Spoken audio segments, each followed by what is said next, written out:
কেমন আছো তোমরা সবাই? রিল কথা আরেকটি ভিডিওতে তোমাদের স্বাগত। আজকে শুক্রবার, আজকে করেছিলাম এঁচোড় চিংড়ি। প্রথমে এঁচোড়টাকে একটু নুন, হলুদ আর সর্ষের তেল দিয়ে সিদ্ধ করে নিয়েছিলাম। তারপরে তেলের মধ্যে আলুটাকে একটু লাল করে ভেজে রেখেছি।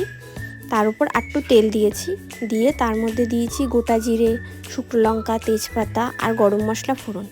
তার মধ্যে দিলাম পেঁয়াজ কুচিয়ে, তেলের মধ্যে দিয়ে ভালো করে ভাজা ভাজা করলাম। তার মধ্যে একটু নুন দিয়ে দিয়েছি যাতে পেঁয়াজটা তাড়াতাড়ি নরম হয়ে যায়।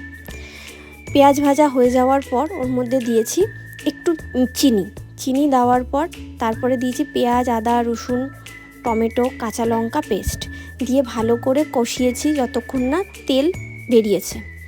তার মধ্যে দিয়েছি কিছু গুঁড়ো মশলা, হলুদ গুঁড়ো, জিরের গুঁড়ো, ধনের গুঁড়ো দিয়ে ভালো করে কষিয়েছি। অনেকক্ষণ কষানোর পর যখন মশলা থেকে তেল ছেড়ে এসছে, চিংড়ি মাছগুলো, কাঁচা চিংড়ি মাছই দিয়েছি, আমি ভাজিনি, চিংড়ি মাছ দিয়েও কষিয়েছি।